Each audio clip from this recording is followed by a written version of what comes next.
grados. Vamos a iniciar con la primera cátedra titulada Los orígenes medievales de la universidad, qué tan actuales son sus valores y principios. Esta en voz del doctor Herminio Sánchez de la Barquera Arroyo, de quien me permito mencionar parte de su currículum.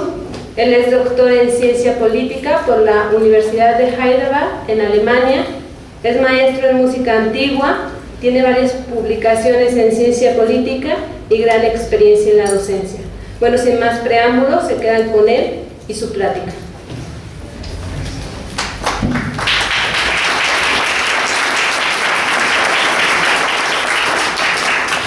Muchas gracias, buenas tardes. Efectivamente, primero agradezco la invitación para compartir con ustedes unas reflexiones en torno no solamente al origen medieval de la universidad como fenómeno en general, sino también para preguntarnos qué tan válidos son los valores y principios que dieron origen a este acontecimiento tan importante en la historia de Occidente, que es el surgimiento en la Edad Media de la universidad. Brevemente, digamos que para hablar de Edad Media estamos hablando más o menos del año 550 más o menos a 1450, para que nos demos una idea, ¿no?, de lo que entendemos aquí por Edad Media. El nombre Edad Media, digámoslo brevemente, no es un nombre muy correcto, digámoslo, es un nombre que fue puesto posteriormente, es una época que no se bautizó a sí misma, sino que fue bautizada por otra época posterior que con una gran carga de valorativa y peyorativa le nombró Edad Media, porque supuestamente estaría entre la Edad Antigua y la Edad Moderna. Entonces por eso es Edad Media, no es que le falte una mitad, es que está en medio de otras dos épocas supuestamente muy luminosas. Pero bueno, el caso es que en la Edad Media, que en el pensamiento colectivo popular tiene siempre una carga despectiva, ¿no? Cuando hablamos de algo medieval, pues pensamos en algo atrasado, turbio, oscuro.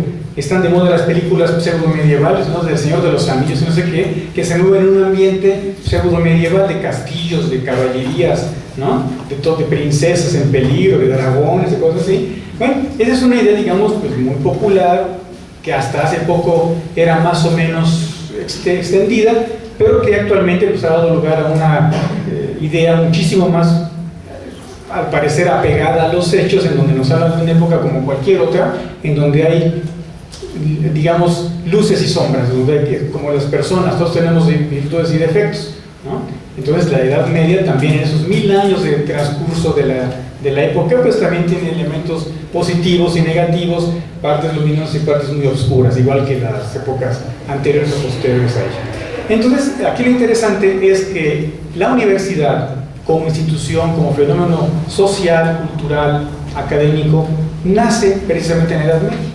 O sea que en esa época, en esa edad tan amplia, que generalmente se ha visto con desprecio y con desdén, allí están los orígenes de muchas de las instituciones que siguen siendo en México y en el mundo imprescindibles. No podemos imaginarnos actualmente el mundo académico sin universidades, no podemos imaginarnos actualmente a México sin municipios, a América Latina sin municipios. O sea, son instituciones que, aunque no hayan nacido, por ejemplo, el municipio tiene su origen en Roma, pero como institución política de gobierno, pues, de estructura, tiene su origen en la España medieval. Entonces, pues la Edad Media, por lo tanto, tiene una gran carga cultural tan fuerte que ha llegado hasta nosotros. Los viajes de descubrimiento del siglo XV, por ejemplo, del XVI, solamente fueron posibles gracias a la gran actividad científica de la Edad Media. Si no, no hubieran sido posibles. Y la universidad es un elemento esencial para comprender la amplísima cultura medieval. A partir del siglo VI, hay un impulso intelectual cada vez más firme por parte de los monasterios. Los monasterios van a formar una especie de red en todo el continente europeo y van a ser una especie de islas de la cultura en medio de un mundo que es el del Imperio Romano, que se desmoronó ya desde el siglo V, ya está plenamente ya colapsado. Los monasterios ayudan a preservar gran parte de los elementos culturales de la antigüedad, que van a ser la base sobre la que se va a sustentar lo que llamamos Edad Media. Entonces, el impulso intelectual cada vez más fuerte de parte de los monasterios y de algunas escuelas catedralicias, como por ejemplo la escuela de Chartres en Rennes, en Lieja, en Aquisgrán, son esenciales para, digamos, comprender cómo se transmite el conocimiento en esa primera parte de la Edad Media y última parte de la Antigüedad tardía. Sin embargo, las universidades son las instituciones en donde poco a poco esos conocimientos se van a sistematizar. Por ejemplo, se sistematizan los estudios de teología, de filosofía, de derecho, de medicina, las llamadas artes liberales, que son las artes propias o las... Arte en este momento no significa, como en nuestros días, una actividad para causar placer estético. Arte, ars, artes en latín, en este primer momento, significa una disciplina. Entonces, por ejemplo, en Alemania, cuando alguien obtiene un título que se llama Magister Artis, no es que sea un maestro en las artes como la pintura, no, es un maestro en las disciplinas intelectuales. Entonces, las artes liberales son aquellas disciplinas que son propias de la persona libre, del hombre libre, por eso se llaman artes liberales, son las que exigen el concurso del intelecto. No es como la carpintería, o como la cacería, o como esas actividades manuales, ¿no?, que sirven para satisfacer necesidades inmediatas y materiales. No, las artes liberales son aquellas que satisfacen necesidades intelectuales y están agrupados en dos grandes, digamos, en dos grandes áreas. En la primera, el trivium, está compuesta por la gramática, la retórica y la dialéctica, y luego está el quadrivium, la aplicación de lo que serían las ciencias exactas, ¿no?, la aritmética, la música como directa receptora de la aplicación de la aritmética, la geometría y la astronomía.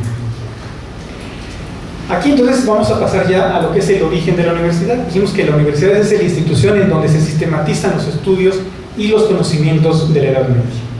Aquí, hablando de la universidad y las escuelas superiores en la universidad, vamos a hablar de un siglo esencial para entender, que es el siglo XII. El siglo XII es de los siglos más luminosos de la Edad Media.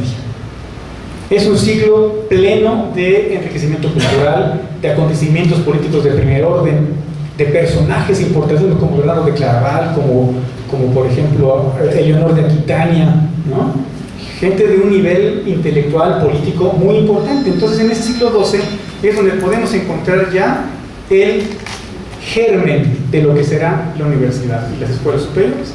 Como la universidad nace como una especie de patria o de casa o de hogar de personas que se mueven por todo el continente en busca del saber y del conocimiento. Aquí lo difícil es no tanto saber el cuándo surge la universidad, sino cómo surge. Lo que generalmente vale como seguro es que el germen o la esencia de la moderna universidad se desarrolla en el siglo XII. Pero sobre el proceso de cómo surgieron las universidades hay diversas hipótesis, no hay, digamos, una sola hipótesis o una sola teoría. Hay tres hipótesis básicamente sobre esto, fundamentales. La primera hipótesis es la que se llama la teoría de la tradición, es decir, que la universidad surge como un estadio final de una tradición muy larga que comenzó en las instituciones arábigo-orientales, en las instituciones bizantinas, o sea, del Imperio Bizantino, y en las instituciones monástico-escolásticas de la Edad Media. O sea que todo eso que tiene que ver con las escuelas, muy buenas escuelas superiores del mundo arábigo, con las escuelas también de un gran nivel del mundo bizantino, y con las escuelas catedralicias o monacales, según esta primera teoría de esa tradición tan amplia, surge la universidad en la Europa occidental en los siglos XII y XIII. La segunda hipótesis es la llamada la teoría del intelecto. Nos dice que el interés científico que se empieza a gestar en Europa de esa temprana Edad Media y luego de la Edad Media plena, a la sazón en pleno crecimiento ya, era suficientemente motivador para crear un verdadero foro de libre desarrollo espiritual, que es la que se llama la teoría del intelecto, del desarrollo del intelecto.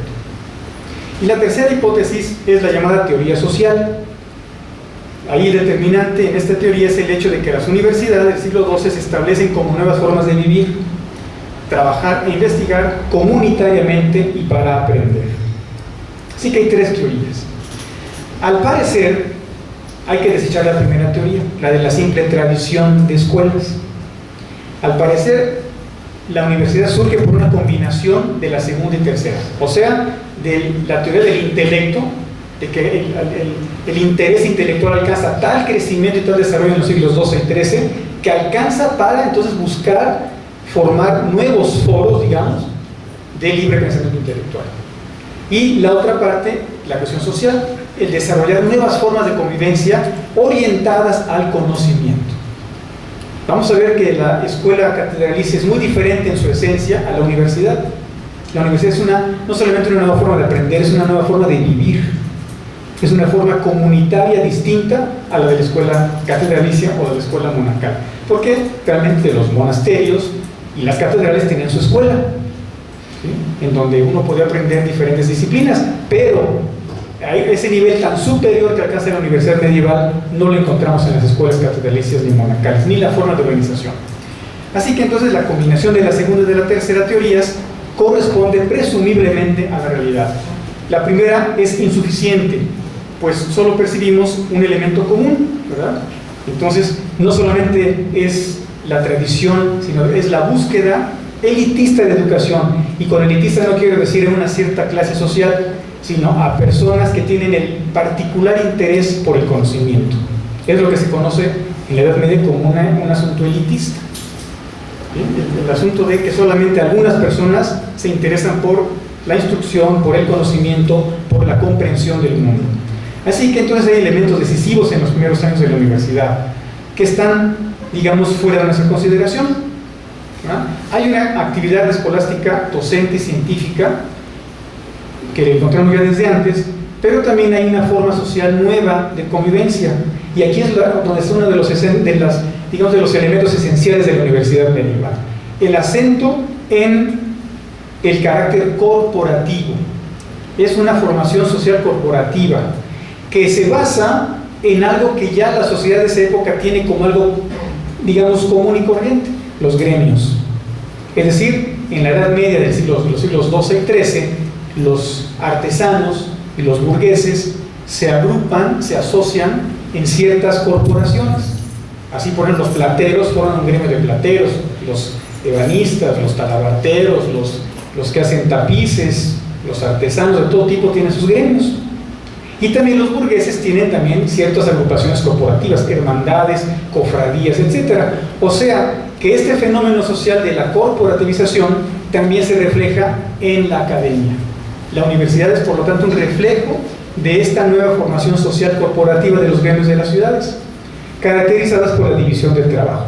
Hay corporaciones gremiales para los que trabajan con plata, para los que hacen tapices, para los que tienen diferentes formas de trabajo. Ustedes no crean, por ejemplo, que los artistas, incluso en el Renacimiento, nada más se dedicaban, por ejemplo, a Leonardo da Vinci, ¿no? ¿Ustedes creen que nada más se dedicaba a pintar cuadros? Eso era lo que menos le interesaba. A él le molestaba pintar, que pintaba cuando estaba castigado, cuando lo castigaban lo ponían a pintar. A él se dedicaba a otra cosa. Leonardo da Vinci era pastelero, era cocinero, era organizador de banquetes.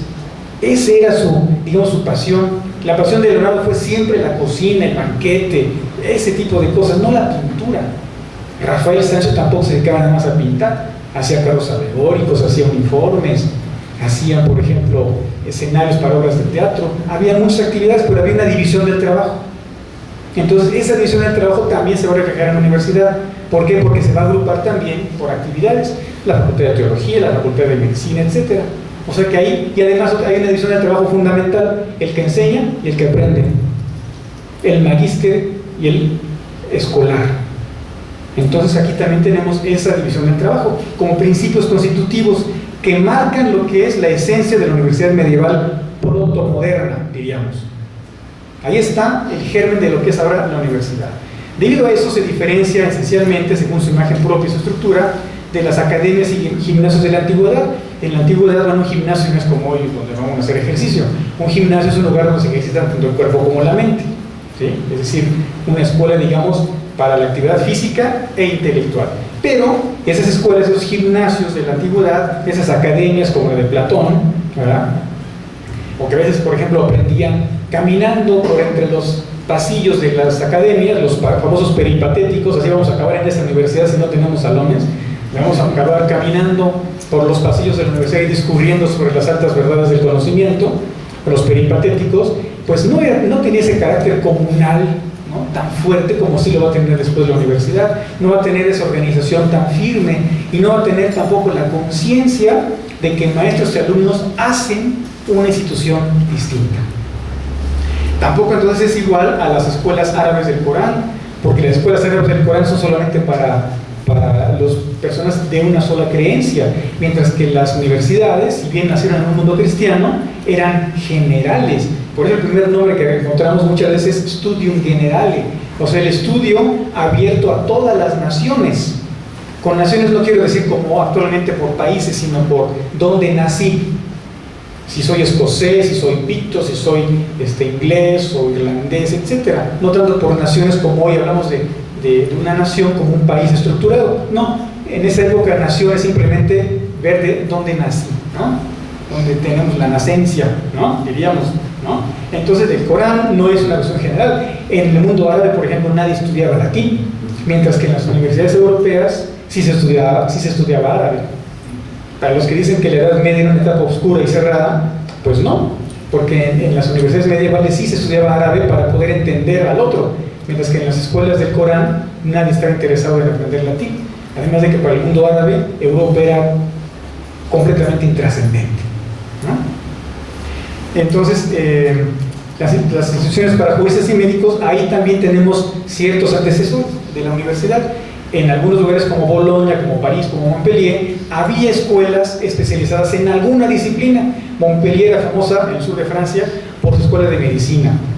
Y esa fue, digamos, ese fue el arranque de la universidad tan famosa, que sigue siendo actualmente famosísima, de Montpellier. París era una escuela de teología. Bolonia, en Italia, era una famosa escuela de jurisprudencia. Y de ahí, de esas escuelas, surge después una universidad. El problema es que no siempre es fácil saber cuándo surgieron, porque de pronto empiezan a tener ya ciertos privilegios que empiezan a, por ejemplo, a recibir por parte de la autoridad eclesiástica o real para conceder títulos académicos. Pero no siempre es fácil identificar a partir de cuándo se tienen esos privilegios. Eso lo vamos a ver un poco más adelante. Entonces, tenemos que ver que esas instituciones medievales, esas universidades, este deseo de estudio y de conocimiento está basado en un mundo que sabe que no sabe, ¿sí? Que sabe que para saber tiene que fundarse, tiene que regresar los ojos a la antigüedad, a la época de los grandes filósofos griegos, a la época de los grandes padres de la iglesia. Sabe que sobre esos hombros de la antigüedad se puede alcanzar más. Por eso hay que entender de esa manera las palabras del famoso Bernardo de Chartres, que en el siglo XII dice: somos enanos sobre los hombros de gigantes. Es decir, ellos se reconocen como pocos, como poca cosa, porque son chiquitos, los enanitos. En México hasta decimos enanitos, ¿verdad? Ya no vas a conocer chiquitos para eso. Bueno, enanos, sobre hombros de gigantes, dice él. O sea, los gigantes son Aristóteles, Platón, esos son los gigantes. Pero al mismo tiempo indica que ese enano sobre los hombros de los gigantes puede ver, por lo tanto, más allá de los gigantes. Así que entonces aparece un elemento esencial de la universidad medieval: la conciencia de lo que uno es, la conciencia de la importancia del conocimiento y de lo que la universidad es capaz de hacer. Montados sobre los hombros de los gigantes, vamos a ver más que ellos. Basándonos en lo que ellos son, vamos a poder comprender más cosas de las que ellos comprendían. Pero sin ellos no alcanzaríamos a hacerlo, ¿no? Las disciplinas filosóficas fueron ganando frente a las teológicas cada vez mayor peso. Eso es característico también de la Edad Media. En un principio las ciencias teológicas son las más importantes. Conforme pasa el tiempo, ya hacia la Edad Media plena, ya son las filosóficas las que tienen más peso, o casi el mismo peso que las teológicas. El dialéctico sic et non, o sea, sí y no, de Petrus Abelardo, del siglo XII, quien en la obra con ese nombre resumía los postulados de los padres de la Iglesia y el método escolástico de los 3 pasos, la tesis, una antitesis o antítesis y la síntesis, desplazan a la mera creencia en la autoridad y en el proceso monológico de la enseñanza. O sea que ya no solamente es creer que algo es así porque lo dijo fulano. Así somos mirados en México, ¿no? Como lo dijo San Benito Juárez, eso es dogma de fe. No, en la Edad Media no bastaba que, como lo dijo fulano, ya se tiene que creer a pie juntillas. No, hay que someterlo a un método, a un rigor, a un método riguroso, que es el sí o el no de Pedro Abelardo, o el método dialéctico que se hereda de la Grecia antigua, de la tesis, la antitesis o antítesis y la síntesis. Y ese rigor científico es esencial. De hecho, en Alemania el examen, digamos, antes del examen de doctorado hay que hacer un examen en varias materias. Esos exámenes se llaman rigurosum todavía, o sea, el riguroso, porque allí en la argumentación rigurosa está la esencia de la cientificidad. Una disciplina vale por científico, un trabajo vale como científico cuando es riguroso en la investigación y en la argumentación. Y esto lo heredamos de la universidad medieval. En las clases se continuaba empleando la lección.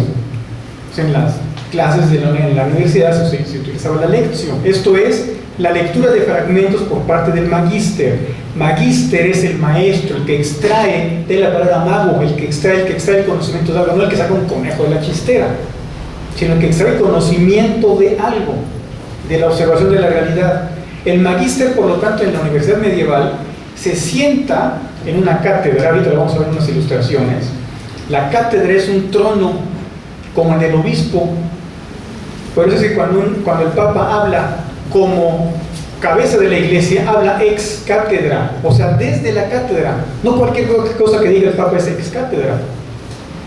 Y así como en la Roma antigua, en esa cátedra se sentaban los jueces, los magistrados, el emperador, para impartir justicia, para escuchar. Entonces el maestro, el magíster, se sienta también en un trono desde donde lee, y lee fragmentos de obras, muchas veces, hasta que uno se los aprende prácticamente de memoria, y toma apuntes. A veces las personas, lo vamos a ver en unas ilustraciones, ya sea en tablillas de cera, o para el que tuviera mucho dinero, pues en un poco de pergamino, ¿no? Que pues es más caro, ¿no? Ahora, en la actualidad, pues si algo no nos sale, pues agarramos la hoja de papel y le tiramos a la basura. Eso en la Edad Media sería un pecado, porque pues es carísimo ese material, ¿verdad? Pero bueno, entonces decimos que se utilizaba la lección. Incluso en Alemania todavía la palabra para cuando uno da clase en la universidad es esa, lección, o sea, leer, porque se sigue practicando así. En México somos más de la plática, ¿no es cierto? De platicar casi con los alumnos. No leemos un trabajo así. La tradición medieval es de lección, leer ante los alumnos un pasaje, unos fragmentos de ciertos libros de texto, o dictar con partes consideradas como importantes. Y solamente algunos pasajes muy, muy esenciales se comentaban entre todos, o sentencias o cosas así.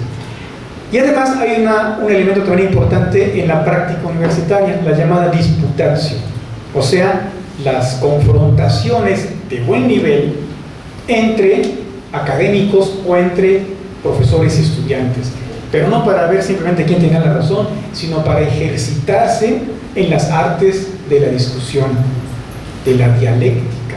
Porque si hablábamos de las artes liberales, las primeras tres son la gramática, la retórica y la dialéctica. Bueno, la gramática sirve para aprender cuáles son los rudimentos de mi idioma, la gramática, cómo manejo yo esas palabras, esos conceptos. Pero luego sigue la retórica, cómo hablar de manera elocuente, cómo hablar de manera elegante, elocuente, como para poder explicar una idea. Y luego sigue la dialéctica, cómo discutir y defender mis posiciones frente a las de otros. Entonces, una parte esencial en la universidad medieval es la disputatio, la confrontación de ideas. En muchos países europeos todavía el examen final de doctorado se llama disputatio, porque el que hace el examen, el examinando, tiene que disputar con los profesores. Es una disputatio. Entonces es como una defensa de tesis, diríamos acá en México, ¿verdad? La defensa de la tesis.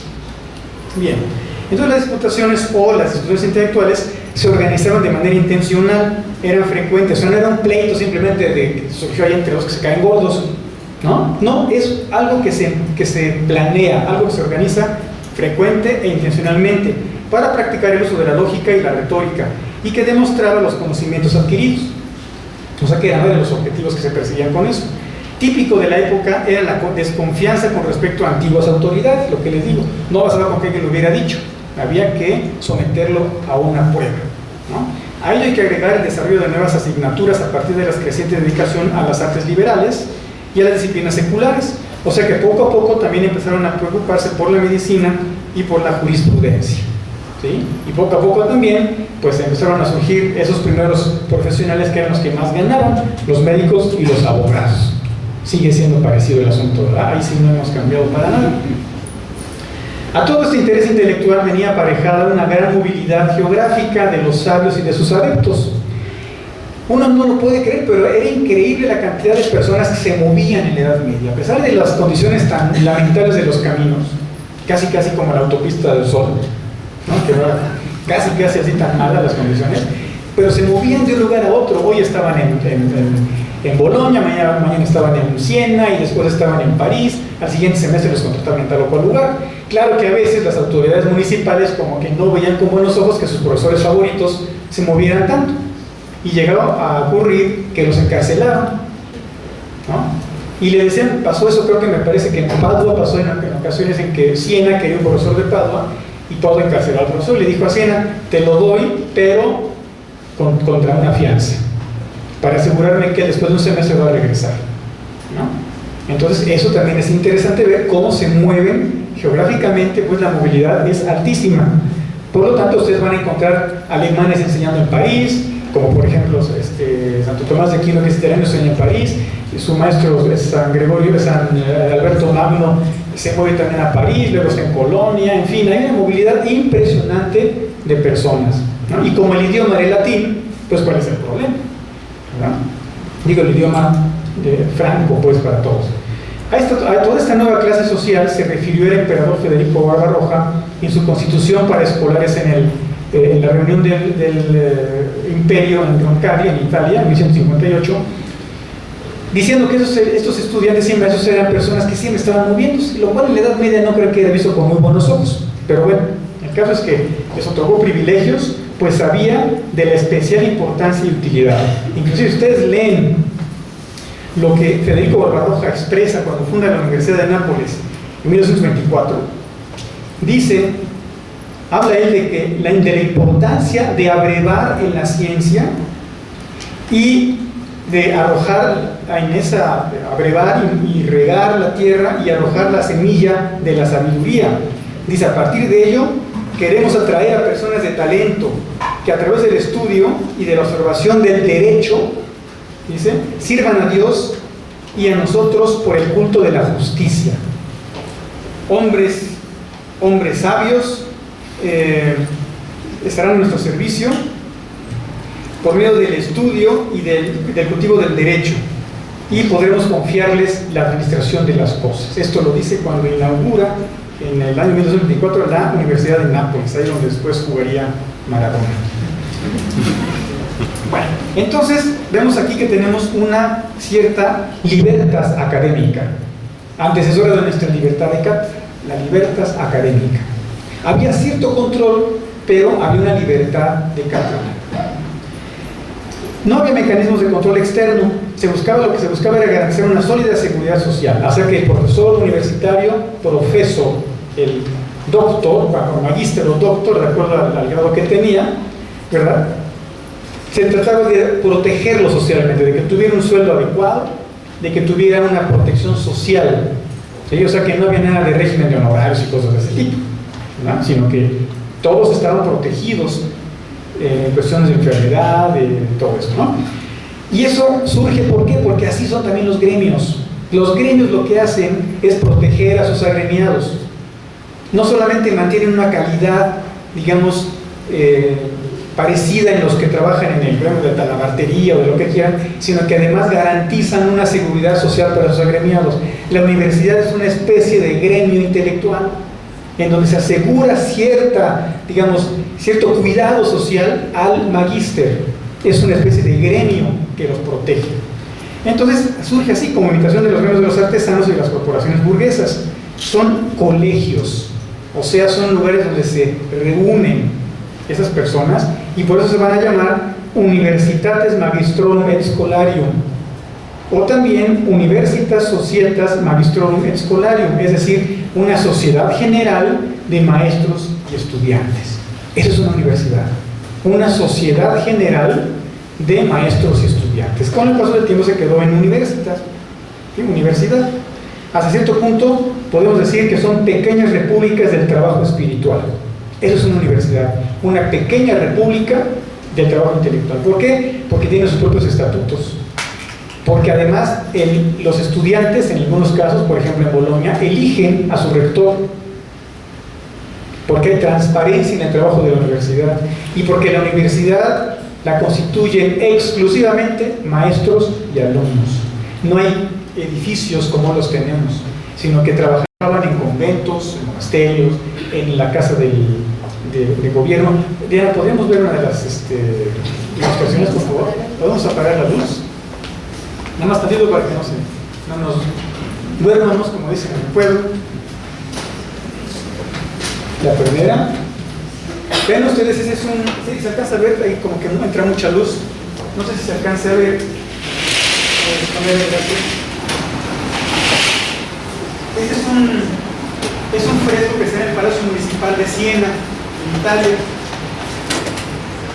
Aquí se ve, adentro del Palacio Municipal, que está un profesor dando clase, o sea, una lección, está leyendo. Vean cómo tiene una cátedra donde se sienta con una tril, donde pone los libros que va a leer a los alumnos. ¿Puedo ver la segunda?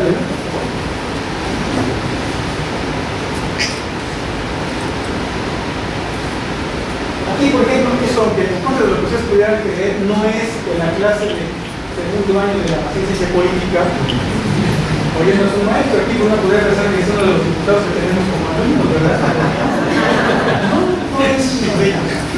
No lo es. Siempre están atentos, llegan bien a la clase, no hay clase. Pero ven, aquí hay otro recurrido, ¿no? Hay de todo. Esa es una lección del famoso Enricus de Alemania, en Bolonia. Está leyendo su clase de ética. Y aquí ven ustedes también la cátedra, o sea, la silla alta, es una especie como de trono. Y su atril para ir leyendo. Los alumnos tienen también una atril para ir siguiendo la lectura o para hacer apuntes, ¿no? Hay de todo. Ven ustedes que están en sus sillas, en sus manos. Aquí vamos a hablar de un gran teólogo y matemático en la escuela del país, Nicolás Loresme, que fue el primero en hablar de la posibilidad de que la Tierra rotara. O sea, que ese cuento de que Cristóbal Colón quería demostrar que la Tierra era plana, pues eso no es cierto. Eso solamente en la Manolito de Mafalda se lo cree. Pero los demás no. Pero todo el mundo sabía en esas alturas del partido que la Tierra era una naranja y no una tabla, ¿no? Mi hermana sí que pidió que es una tabla, pero eso es otra cosa, ¿no? Aquí lo ven haciendo sus cálculos y es una ilustración clara del firmamento, ¿verdad? También como una bóveda. Siguiente. Y aquí está la famosa Hochschule zu Heidelberg, la famosa alta escuela en Heidelberg. ¿Sí? Aquí se ve el primer recinto en donde esta escuela, alta escuela, como también se llamaban las universidades, Hochschule, alta escuela, empezó a funcionar en el siglo XIV, en la iglesia del Espíritu Santo. ¿Sí? Aquí está en la iglesia, aquí está un magíster en su trono, en su cátedra, ¿verdad? Y los alumnos escuchando alrededor de él. Así sí la tenemos muchas veces, ¿verdad? Y nos van a ver a los niños. Aquí está. Bueno, gracias, hasta ahí. Sí, gracias. Bueno, creo que me la vamos a ver. Gracias. Bueno, entonces tenemos así que esas pequeñas repúblicas intelectuales eran eso, pequeñas repúblicas, porque tenían sus propios estatutos, porque se organizaban a sí mismas, porque estaban fuera del alcance del obispo o fuera del alcance del gobierno de la ciudad. Tenían privilegios que les concedían el rey, el emperador o el papa. ¿Sí? El caso de Heidelberg, por ejemplo, los privilegios los concede el papa. No es nada más que se les ocurra y ya, sino que son privilegios, o como los de Federico II, ¿verdad? Que les conceden esos privilegios para poderse autogobernar. Son, por lo tanto, autónomos. Cargos como el de rector y el de magíster nos hablan también de la relación con los gremios, porque en los gremios también hay rectores, también había magíster. El maestro, todavía decimos soy el maestro albañil, ¿no es cierto? El maestro plomero, bueno, pues que en esa época era no el que lo hacía bien, sino el que lo explicaba bien. que es el chiste de la universidad, no solamente saber algo, sino saber transmitir ese conocimiento y además generarlo. Eso es importantísimo. La universidad medieval genera y difunde el conocimiento, o sea, genera, explica y difunde. Vamos a ver qué diferencia hay con la universidad en nuestros días. Así que entonces decisivo para la autonomía era el derecho a la autoadministración académica por medio de la elección del rector, del Senado y de la Asamblea General. O sea que el rector era electo por la comunidad estudiantil, digamos el consejo académico también, y la Asamblea General tenía, por lo tanto, algo que decir allí en la cuestión de la administración. ¿Sí? Y como además no estaban atados a un asunto de físico de edificios, pues la universidad se podía mover. Cuando en París hay un problema porque, en Praga, por ejemplo, en Praga hay un problema cuando el rey Wenceslao II le recorta los derechos a los alumnos de nación alemana, les corta tanto los derechos que los alemanes se mueven con todos sus maestros y fundan la Universidad de Leipzig. En París, la universidad completamente se salió de París durante 2 años, en el siglo XIV. Se fue, o sea, imagínense que Alobac se fuera de Morelia porque se enojaron con el presidente municipal. Y nos vamos todos, y nos vale gorro porque no tenemos edificios, sino que estamos en la casa de los cuates, en monasterios, y nos vamos. Ah, pero ya no, porque la universidad moderna sí está amarrada a edificios y generalmente tiene aparatos administrativos bastante considerables. Entonces en este momento no, era poco lo administrativo, el acento era lo académico, lo docente, la investigación, la docencia, y además pues se podían mover entonces fácilmente, no se iban a estar con cuentos, ¿verdad? Y además tenían, como dije, una serie de privilegios económicos. Por ejemplo, los alumnos estaban exentos de impuestos, no tenían que cumplir el servicio militar, y las rentas de la ciudad, las casas que rentaban cuartos para estudiantes, no podían cobrar lo que se les antojara.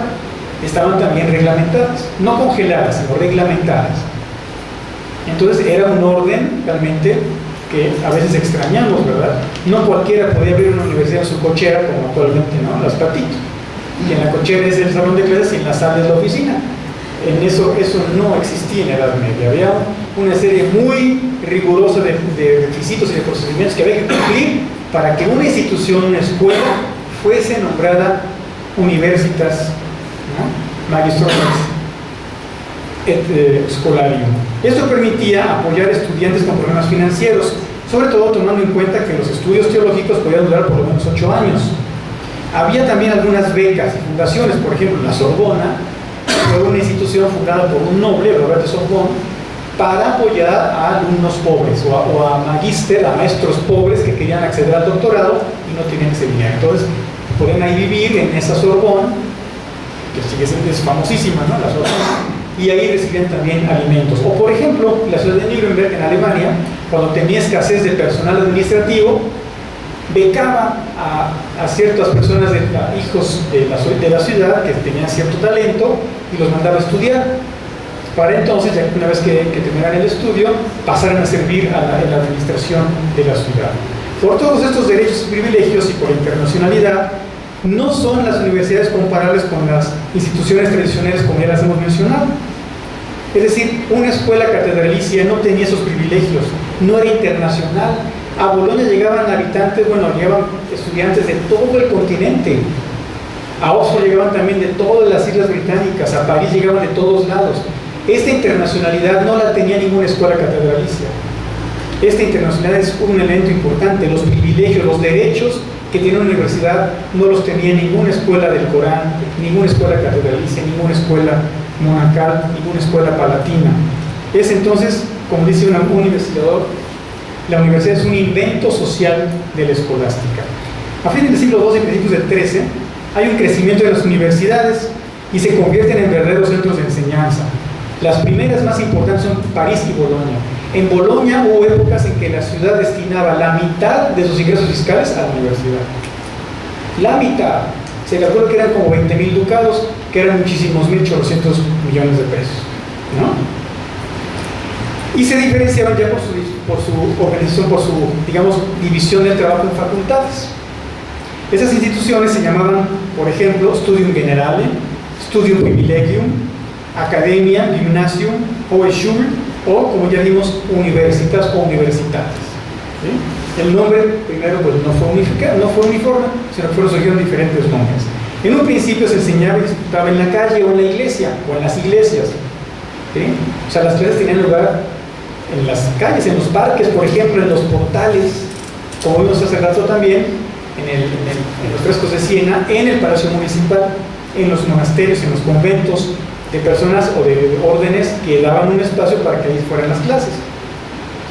Pasando después a rentar algunos espacios, a publicar planes de estudio, formular estatutos, cobrar también, no era de gorra, había que pagar también ciertos, ¿cómo se llaman acá?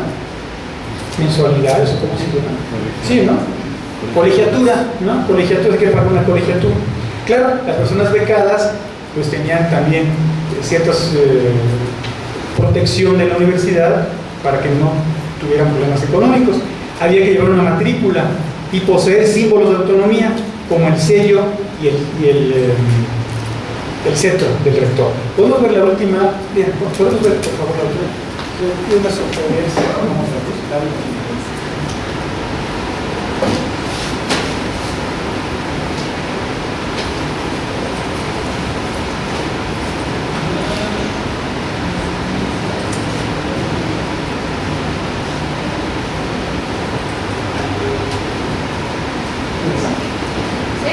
Ah, sí.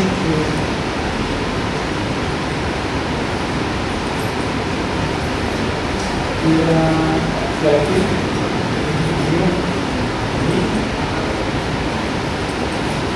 Y la última.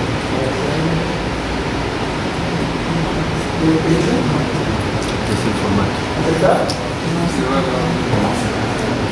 No, es para el formato. Ah, bueno. No hay un formato compartido. Ábrelo con visor de imágenes. A veces funciona.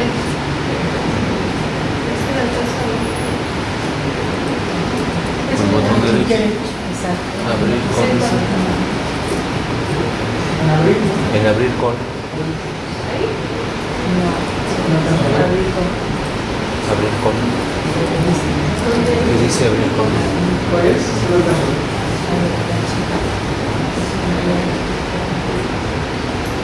Bueno, así no se los platico. Esta era el acta de fundación de la Universidad de Heidelberg con sus sellos. No se puede abrir, ¿verdad? Bueno, gracias. Luego se las dibujo al ratito. Es el acta de fundación de la universidad en el año 1385 con sus sellos, los sellos del Papa abajo, para que se viera que esa era el acta auténtica, que entonces no era una falsificación, y por lo tanto se le daban también a la universidad un sello característico, el sello que todavía sigue funcionando en la actualidad, para que entonces esa universidad pudiera sellar los documentos para darles, por lo tanto, validez. Ahí está una de los elementos esenciales de la universidad, su autonomía para otorgar grados académicos. La persona que recibía la licencia docendi era aquella que entonces podía enseñar en otras universidades sin tener que hacer otro examen. Por eso hablamos hoy de licenciados, porque reciben una licencia, un permiso, ¿sí? Permiso para enseñar. Así entonces, tenemos que se va cada vez conformando de manera más sólida la universidad y nos da a entender que la universidad tiene un carácter suprarregional y además tiene privilegios por parte del Papa o del Emperador. Las primeras facultades, las básicas, van a ser filosofía, teología, jurisprudencia y medicina. Y eso lo podemos ver, por ejemplo, en algunos documentos, como el que dijimos de la Universidad de Heidelberg, o por ejemplo, la famosa bula Parem Scientiarum, la madre del aprendizaje del Papa Gregorio IX, para favorecer a la Universidad de París, o en el caso de Nápoles, hay un acto de fundación que hace rato mencionamos, de Federico II, donde además le concede lo que hoy llamaríamos autonomía. Y fue solamente para la Universidad de Nápoles, pero después esta costumbre se fue extendiendo por otros lugares de Europa, de tal manera que actualmente, por ejemplo, en México, se supone que las universidades estatales pues, son autónomas, ¿verdad? A veces entendemos mal el concepto de autonomía, pero bueno, eso ya es otro asunto. Fue principalmente la Iglesia la que más protegía a las universidades, pero también quien más podía tener mecanismos de control, aunque, como les digo, con el asunto de la libertad de cátedra, que a veces de manera más o menos rigurosa se protegía. El canciller era casi siempre el obispo o su representante, el cancelario se llamaba, ¿no? El cancelario, el canciller, tenía que garantizar por un principio la correcta enseñanza y además proteger los grados académicos, es decir, velar porque los grados académicos se consideran efectivamente a personas aptas para ese grado académico. Nada de que no hagas tesis y te titulas. No. Era riguroso. ¿Quieres titularte? Tienes que hacer un trabajo, tienes que hacer una disputatio. Nada de que por promedio. No. Si yo lo que quiero es sacar profesionistas calificados, tengo que exigirles con rigor y de ahí, como dije, el nombre de riguroso. ¿Sí? Entonces había un procedimiento y nada de que me lo brinco o que saqué 9.9, no malos. Qué bueno, sacaste 9.9, pero tienes que hacer una tesis y tienes que hacer una disputatio, tienes que defenderla frente a los doctores, ¿no? Entonces eso es importante, el rigor científico y educativo de la universidad. Es muy difícil establecer fechas de fundación, ya es, digamos, lo que vamos a ver ya como último punto. En primer lugar, es complicado porque no siempre tenemos documentos de los primeros tiempos. Por ejemplo, Bolonia surgió, como ya dijimos, a partir de una escuela de Derecho, pero no sabemos bien cuándo comenzó efectivamente a trabajar esa escuela de Derecho y a partir de cuándo recibió los estatutos para poder otorgar grados académicos válidos en toda Europa. ¿Sí? O sea que ya un adelanto de la globalización. Montpellier, como les dije, a partir de una escuela de medicina. En general podemos decir que hay dos generaciones de universidades. La primera es la llamada Universitates ex consuetudine, o sea, las universidades que ya vienen de costumbre, o sea, las que quién sabe cuándo se fundaron, pero ya por costumbre ya son universidades. Esas son París, por ejemplo, Bolonia, ¿no? Que hay una diferencia de organización. Bolonia acentuaba el papel de los estudiantes, París acentuaba el papel de los maestros. ¿Sí? Entonces en Bolonia los estudiantes, nada más ellos elegían al rector y nada más ellos controlaban lo que se le pagaba a los profesores. Es entonces el modelo boloñés de una Universitas Magistrorum Scholarium, ¿no? Pero donde el peso recae en los estudiantes. En el caso de París es un modelo diferente, es el que sirve de base a la universidad incluso moderna, ¿sí? El de París. A ese modelo pertenecen Oxford y Cambridge, de las que tampoco sabemos cómo se fundaron exactamente. Sabemos que la primera, Oxford, se funda a partir del modelo parisino y se formaba por las naciones del norte, o sea, los escoceses, y las del sur, irlandeses, galeses, ingleses y europeos continentales, hasta que esas fueron, digamos, agrupadas todas en una sola nación, porque se daban luego de golpes entre sí, y para evitar eso, pues entonces ya nada de por naciones, ahora son todos juntos y se acabó. Luego tenemos también los colegia o los college, que dicen los ingleses, ¿no? Que siguen existiendo en muchos lugares. En la misma Sorbona surgió así. Fueron instituidos originalmente como patronazgos para escolares y magíster talentosos pero pobres. Por su parte, la historia de Cambridge comienza al parecer en 1209, cuando llegan estudiantes de Oxford que habían estado en desacuerdo con Oxford y se pasan a Cambridge. Pero hasta 1571 es reconocida Cambridge como universidad. O sea que imagínense, pasan pues casi 400 años, ¿no? Entre que tenemos noticias de Cambridge y que se reconocen los estudios oficialmente. Y eso que no era la SEP de aquí, porque si no todavía estarían esperando que le reconocieran los estudios, ¿no? Bueno, en fin, hay una segunda generación que es la generación de las universitates ex privilegio, o sea, ahí sí tenemos noticias. Es una universidad que se funda a partir de un documento que está clarísimo y que tiene como único objetivo fundar una universidad, dotarla de medios de trabajo y anotar allí sus privilegios. Caso de Heidelberg, que es el acta que quería que vieran. Ahí sí, ahí tenemos, digamos, privilegios estatales, eclesiásticos, reales o municipales, pero muy claramente expuestos. Caso concreto, la Universidad de Salamanca, ¿no? Por ejemplo, fundada por Alfonso IX en el siglo XIII. Luego está la de Nápoles, que ya mencionamos, Federico II. La de Toulouse, por ejemplo, fundada en 1929. Luego están las universidades alemanas, que por Cuestiones que ahorita no viene al caso discutir, se van a fundar más adelante, hasta el siglo XIV, son más tardías. ¿Sí? Ahí vemos que el momento de la universidad viene del sur hacia el norte, no como hoy que viene todo del norte hacia el sur, no, antes era del sur hacia el norte. Entonces, en el caso de las universidades del centro de Europa, la primera es Praga, 1348. Sigue la de Viena, 1365, la de Heidelberg, 1385, y la de Colonia en el 88. O sea, ya está muy entrado el siglo XIV.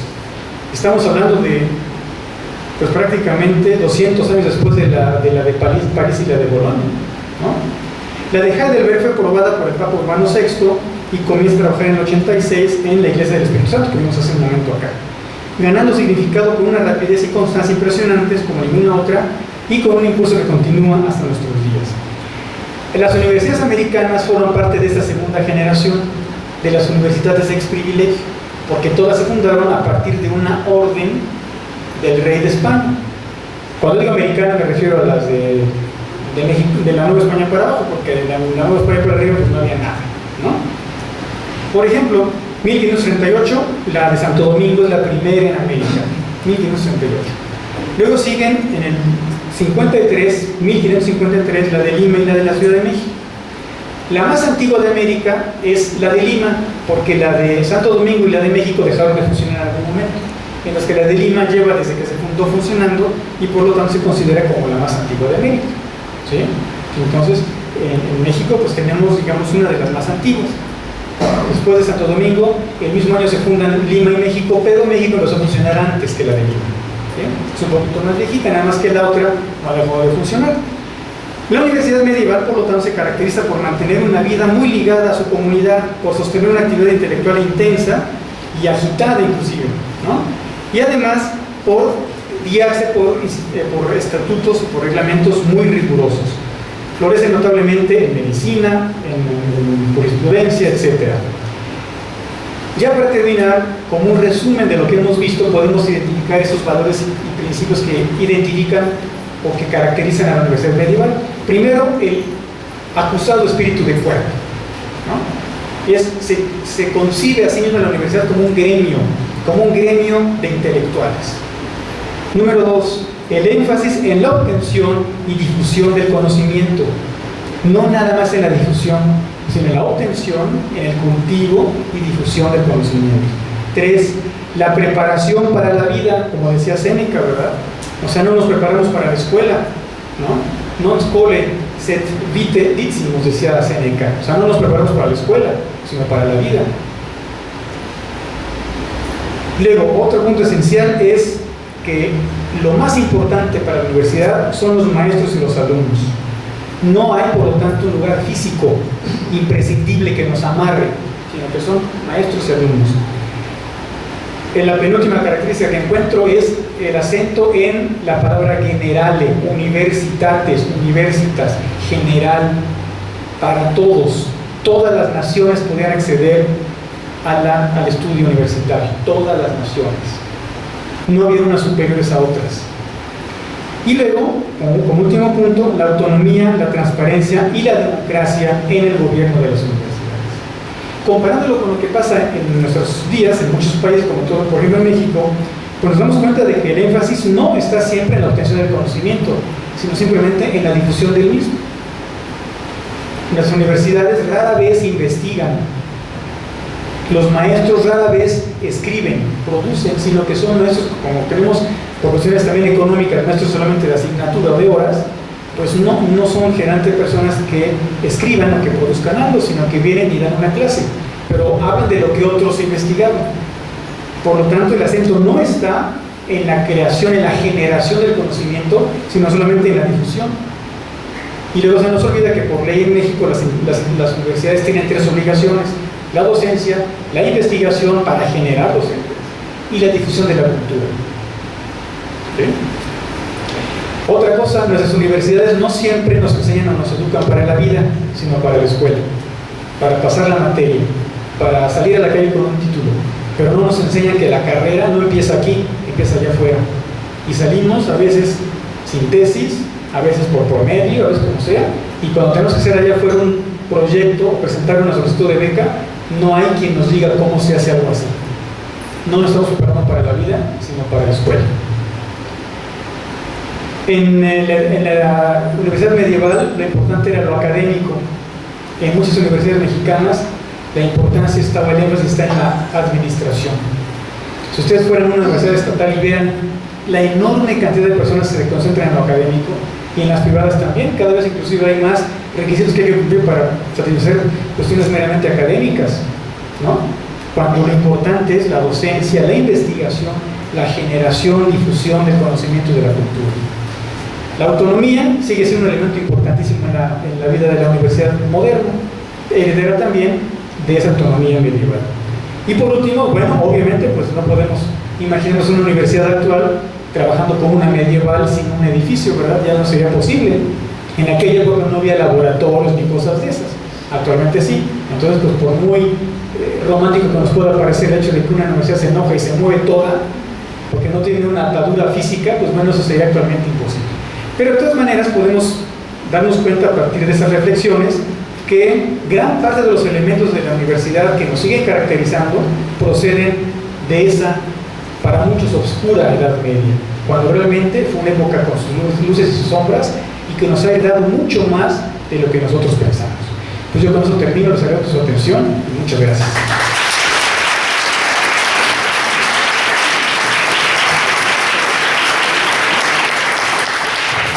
Gracias, doctor, por su conocimiento y experiencia compartida esta tarde en este inicio de curso. En nombre de la universidad le damos